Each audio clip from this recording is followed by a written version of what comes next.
10 ವರ್ಷಗಳಿಂದ ವೀಸಿಂಗ್ ತೊಂದರೆಯಿಂದ ಬಳಲುತ್ತಿದ್ದವರು 1 ತಿಂಗಳ ಚಿಕಿತ್ಸೆಯ ನಂತರ.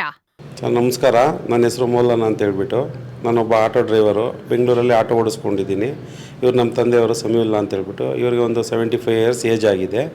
ಇವರಿಗೆ ಪ್ರಾಬ್ಲಮ್ ಏನಿದೆ ಅಂದರೆ ಹಾರ್ಟಲ್ಲಿ ಸ್ವಲ್ಪ ಪ್ರಾಬ್ಲಮ್ ಇದೆ, ಮತ್ತು ಲೆನ್ಸಲ್ಲಿ ಒಂದು ಹೋಲ್ ಇದೆ ಅಂತ ಪ್ರಾಬ್ಲಮ್ ಇದೆ.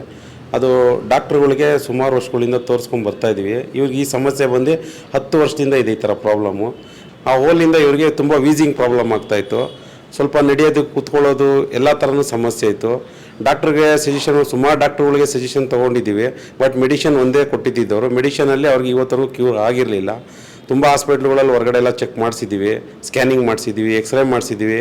ಬಟ್ ಅದರಲ್ಲೆಲ್ಲ ಸಮಸ್ಯೆ ಇದ್ದಿದ್ದೇನೆಂದರೆ ಇವರಿಗೆ ವೀಸಿಂಗ್ ಜಾಸ್ತಿ ಆಗ್ತಾಯಿತ್ತು ಹೊರತು ವೀಸಿಂಗ್ ಎಲ್ಲೂ ಕಮ್ಮಿ ಆಗ್ತಾಯಿಲ್ಲ.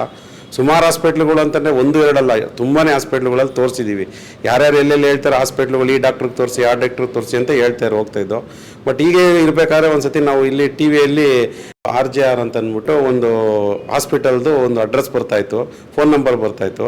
ಅವ್ರಿಗೆ ಕಾಂಟ್ಯಾಕ್ಟ್ ಮಾಡಿದನು. ಕಾಂಟ್ಯಾಕ್ಟ್ ಮಾಡಿದ್ದಕ್ಕೆ ಇಲ್ಲಿ ಬೆಂಗಳೂರಿಗೆ ಬರೋದಕ್ಕೆ ಹೇಳಿದ್ರು. ನಮ್ಮ ತಂದೆಯವರು ಊರಲ್ಲಿದ್ದರು, ತುಮಕೂರಲ್ಲಿ ಹಳ್ಳಿಯಲ್ಲಿದ್ದರು. ಅವ್ರನ್ನ ಕರ್ಕೊಂಡು ಇಲ್ಲಿಗೆ ಬಂದಮೇಲೆ ಇಲ್ಲಿ ಬಂದು ಒಂದು ಮೆಡಿಷನ್ ಮೇಡಮ್ ಅವ್ರ ಹತ್ರ, ಡಾಕ್ಟ್ರ್ ಹತ್ರ ಅವ್ರನ್ನ ಕನ್ಸಲ್ಟ್ ಮಾಡಿದಾಗ ಅವ್ರಿಗೆ ಇವ್ರು 1 ತಿಂಗಳು ಮೆಡಿಷನ್ ಕೊಟ್ಟರು. ಆ ಮೆಡಿಷನ್ ತೊಗೊಂಡ್ಮೇಲೆ ಯಾವ ಥರ ರಿಸಲ್ಟ್ ಇದೆ ಅಂತ ಹೇಳಿದ್ರೆ ನಮಗೇನೆ ನಾವು ನಂಬೋಕ್ಕಾಗ್ತಾಯಿಲ್ಲ, ಆ ಥರ ರಿಸಲ್ಟ್ ಬಂದಿದೆ. ಅವರು ಒಂದು ಸ್ಟೆಪ್ಪು, ಒಂದು ಲೆಟ್ರಿನ್ ಮೋಷನ್ ಹೋದ್ರೂ ಪ್ರಾಬ್ಲಮ್, ಮೋಷನ್ ಸರಿಯಾಗಿ ಆಗ್ತಾ ಇರಲಿಲ್ಲ. ರೀಸರ್ಸ್ಗೆ ಹೋದರೆ ಒಂದು ಟ್ಯಾಬ್ಲೆಟ್ ತೊಗೊಬೇಕು, ಒಳಗಡೆ ಬಂದರೆ ಒಂದು ಟ್ಯಾಬ್ಲೆಟ್ ತೊಗೊಬೇಕು, ಕುತ್ಕೊಂಡ್ರೆ ಒಂದು ಟ್ಯಾಬ್ಲೆಟ್ ತೊಗೊಬೇಕು, ಆ ಥರ ಪರಿಸ್ಥಿತಿಯಲ್ಲಿದ್ದವರು. ಈಗ 1 ತಿಂಗಳು ಮೆಡಿಷನ್ ತೊಗೊಂಡಾಗಿರೋದ್ರಿಂದ ಇವರು ನಮ್ಮ ತಂದೆಯವ್ರಿಗೆ ಆ ಥರ ಪ್ರಾಬ್ಲಮ್ಮು ಒಂದು 80% ಕಮ್ಮಿ ಆಗಿದೆ. ಒಂದೇ ತಿಂಗಳಿಗೆ ನಮ್ಮ ತಂದೆಯವ್ರಿಗೆ 80% ಕಮ್ಮಿ ಆಗಿದೆ. ಇನ್ನು 20% ಮೆಡಿಷನ್ ತೊಗೊತಾ ಇದ್ದಾರೆ. ಬಟ್ ಆದ್ರೂ 3 ಮಂತ್ಸ್ ಹೇಳಿದ್ದಾರೆ. 3 ಮಂತ್ಸ್ ಆದಮೇಲೆ ಆಫ್ಟರ್ ಇದೆಲ್ಲ ಕ್ಲೋಸ್ ಆಗುತ್ತೆ ಅಂತಲೇ ಹೇಳಿದ್ದಾರೆ. ನಮಗೆ ಇಲ್ಲಿ ಒಂದು ಒಳ್ಳೆ ಗುಡ್ ರಿಸಲ್ಟ್ ಬಂದಿದೆ. ದಯವಿಟ್ಟು ಇದನ್ನು ಬೇರೆಯವರು ಇದ್ರ ಬಗ್ಗೆ ಯಾರಿಗಾರು ಈ ಥರ ಸಮಸ್ಯೆ ಇರೋರು ಬಂದು ಈ ಥರ ಈ ಹಾಸ್ಪಿಟ್ಲಲ್ಲಿ ನೀವು ಟ್ರೀಟ್ಮೆಂಟ್ ತೊಗೊಂಡೋದ್ರೆ, ಇಲ್ಲಿ ಬೇರೆ ಬೇರೆ ಥರನೂ ಟ್ರೀಟ್ಮೆಂಟ್ ಇದೆ, ಬಂದು ತೊಗೊಂಡೋದ್ರೆ ನಿಮಗೂ ಅನುಕೂಲ.